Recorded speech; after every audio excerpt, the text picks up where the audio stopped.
Hey guys, in this video we are going to learn about oxidation and reduction. So this is following on from the last video on aldehydes and ketones. So this will talk about how you can make aldehydes and ketones, but also how do you reduce them to the alcohol, how do you oxidize them to the carboxylic acid, okay? So first things first are some definitions, okay? So there's two ways to look at oxidation, okay? So while inorganic chemists have their own definitions, when it comes to organic chemistry, it's easier to think of it in two ways. So first is gaining oxygen. Okay, so this one is pretty easy to understand. So if you're oxidizing something, you're adding oxygen. Okay, the other one, which may not necessarily be intuitive, is if you lose hydrogen. Okay, and I'll explain that a bit more clearly in a moment. Okay, so then reduction is obviously going to be the opposite of this. So reduction, does that green come up? Yeah, you can read that. Okay, so reduction is either loss of oxygen, or it can be known as gaining hydrogen.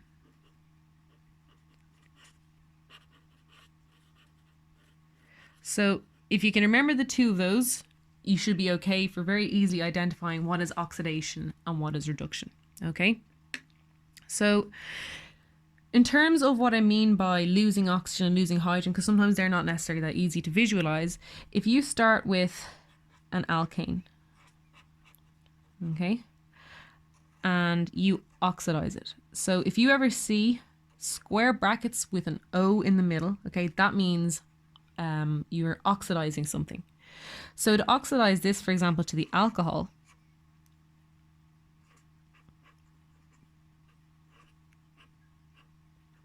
okay, overall what's happened in this molecule is you've added one oxygen, okay, so you still have a carbon, this carbon here, you still have three hydrogens, so two here and one here, but overall what you've done is increase the amount of oxygen. Okay, so the next thing then that you can do with an alcohol is you can oxidize it again. So you can oxidize, in this case it's a primary alcohol because there's only one OR group on it. So you can oxidize a primary alcohol to an aldehyde.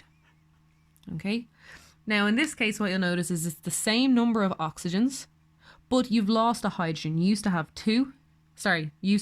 three, my mistake, and now you only have one. Okay, so what you've done here is reduce how much hydrogen you have. Okay, and you can oxidize aldehydes again to give you a carboxylic acid. Okay, so in this case, you have the same numbers of hydrogens, you have one hydrogen each molecule, but you have an extra oxygen. So you increased the oxidation state, you oxidized it by adding oxygen. Okay, now the opposite of that, if you go the other direction, okay, so for oxidation it's square brackets with an O, for reduction it's square brackets with a H. I know it's kind of confusing, you'd expect it to be square brackets with an OR, but it's square brackets with a H, okay, and that's important to know. Okay, so to reduce a carboxylic acid to an aldehyde, what you're doing is you are reducing the amount of oxygen. Okay, then to reduce your aldehyde to an alcohol, what you are doing is you are adding two hydrogens. Okay, so you used to have one hydrogen, and this molecule you have three, so you are increasing the hydrogen. And then for the last one, to reduce an alcohol, oh, I nearly wrote OR, to reduce an alcohol to an alkane, you're decreasing the amount of oxygen. Okay, so while it might seem a bit repetitive that I went through every single case, it's very, very important that you don't mix those up, okay? So if you add oxygen or lose hydrogen, it's an oxidation. So going from an alkane to an alcohol to an aldehyde to an acid, okay? You are either adding oxygen or removing hydrogen at each step. And to go in reverse, to reduce your molecule down, you either remove oxygen or you add hydrogen. Okay, so it's very important for those two things to be completely divided in your mind. Okay, so what type of reagents can do oxidations? So common oxidants include potassium permanganate, chromium reagents, and silver oxide. Okay, now there are many more reagents out there. Okay, there are lots of them, but these are just the ones that you commonly see in undergraduate chemistry, certainly in first year. Okay, and then in terms of reductants, the most common one you'll see is probably hydrogen. Okay, but again, remember that in the last two videos, I think it was the last two videos, certainly the last one anyway, I explained that to say, for example, add hydrogen to an aldehyde, you need a catalyst. Okay, so hydrogen isn't just going to add on its own. You need something like palladium or nickel or some other catalyst to add. Okay, other ones include lithium aluminium hydride and sodium borohydride. Okay, so basically what these molecules are, it's like adding H- into your reaction. Okay, so what would happen is that your H- would attack your aldehyde carbon.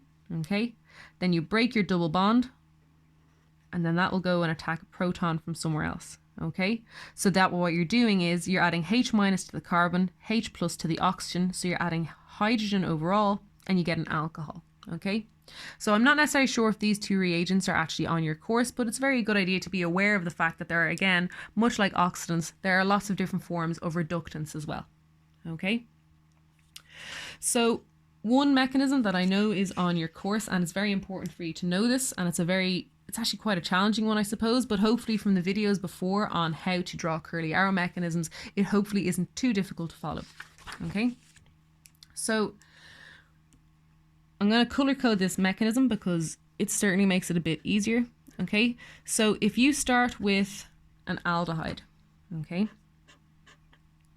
and you react it with a chromium reagent that looks like this.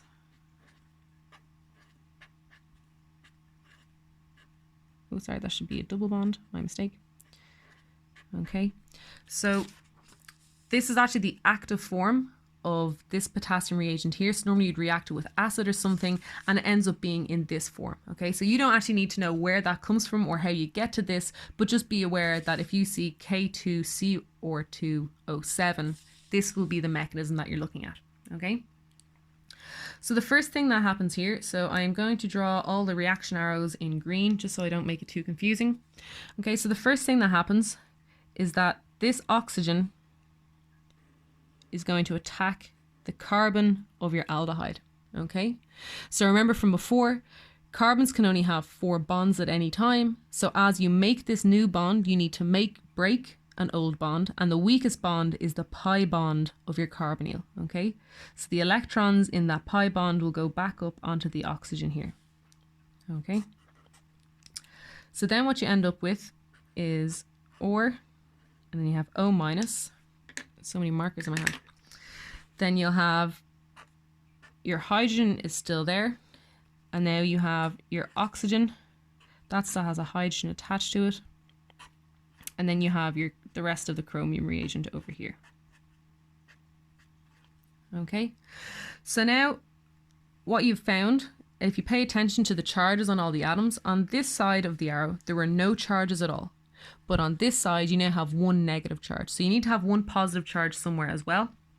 And in this case, it's going to be on the oxygen, because what you did is you attacked with a lone pair to attack this carbon. So this oxygen used to have complete ownership over these 2 electrons in its lone pair, and now it's sharing them with the carbon. So an oxygen with 3 bonds is going to be positively charged. Okay. So now the obvious thing that will want to happen is, this oxygen wants to lose this hydrogen so it can get a lone pair back, and this oxygen has a spare pair of electrons to share. So this negative charge will come around and attack this hydrogen. Hydrogen can only have 1 bond, so as you make the new bond, you break the old bond, and the electrons in this bond go back to that oxygen. Okay? So then the product after this is ore, and now you have an OH there. Your hydrogen is still attached. And then you have your oxygen, your chromium, and the rest of that molecule there. Okay, so the next step is actually kind of difficult to follow, but I'll explain it step by step in terms of where all the arrows are going, okay? So the first thing that happens is kind of a strange reaction. So I said before that in a carbonyl, the oxygen doesn't attack things, okay? But this isn't a carbonyl, this is a metal-based system. So it acts a little bit differently, so just trust me when I say this is what happens, okay? So the electrons in this double bond here, the pi bond will break so that the oxygen can attack this hydrogen, okay? As I said already, hydrogen can only have one bond at a time. So as you make this new bond, you have to break the old bond. And these electrons in this bond are going to feed in to form a carbon-oxygen double bond, okay? And again, oxygen prefers to only have two bonds at a time.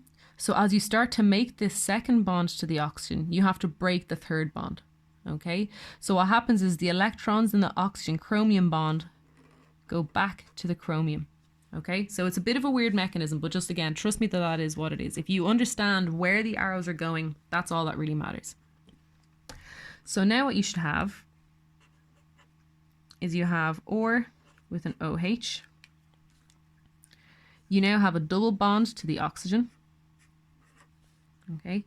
And then you also have your leftover chromium reagent.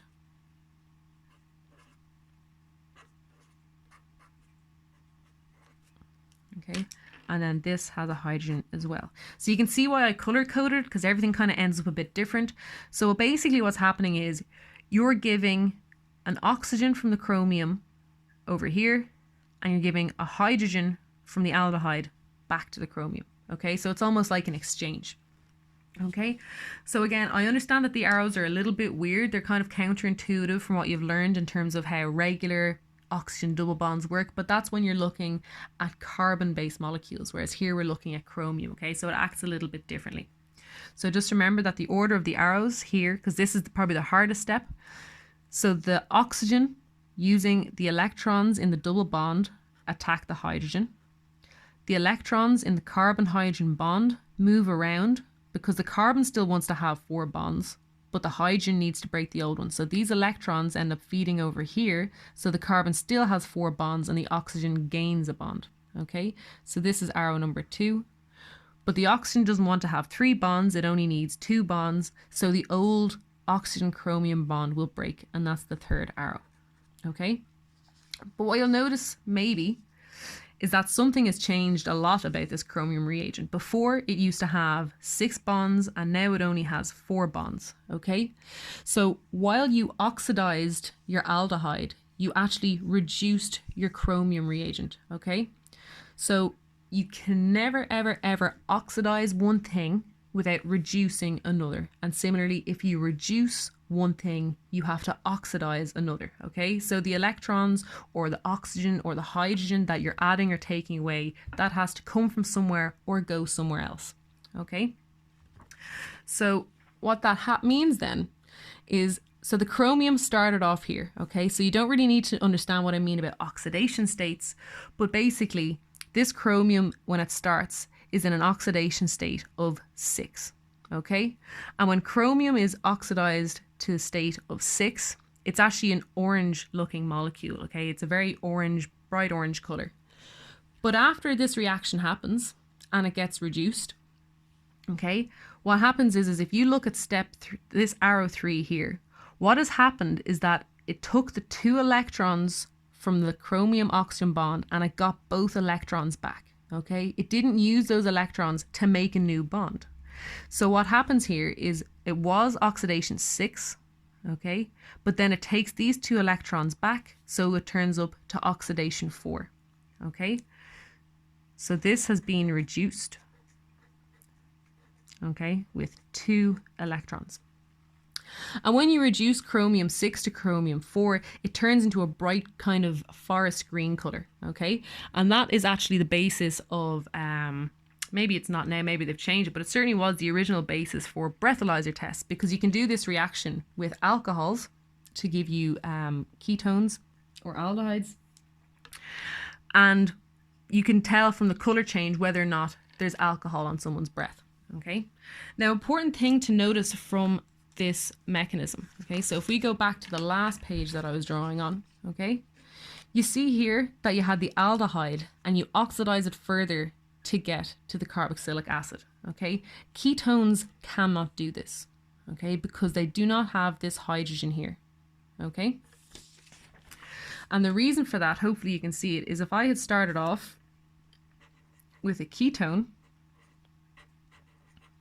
by the time I get through these steps and I get to here, okay, there would not have been a hydrogen, there would have been an OR group, okay? So this step here, this arrow number 1, couldn't possibly happen because of the fact that you've no hydrogen, you only have OR groups, okay? So these reagents don't oxidize ketones. That is as high as a ketone can be oxidized, okay? It doesn't go any further, but aldehydes can. Okay, so that was a relatively long video. This is probably, I would say, the hardest mechanism on the first year undergraduate course, okay? So if you can get your head around this one, then I think you'll be absolutely fine with all the other ones. But again, if it is a little bit more complicated than I think it might seem, just let me know and I'm happy to answer any emails. My email address is down in the description. And also, if you're finding these videos useful, please do check out the GoFundMe page and consider donating. So at the time I'm recording this video, we have just passed, I think, €850. So we're actually really, really close to getting all the way to €1,000. So that's absolutely fantastic. So please do check out the GoFundMe or share the page with anybody who may be willing to donate, or maybe they just find these videos useful. Okay, so thanks guys, and I will see you next time.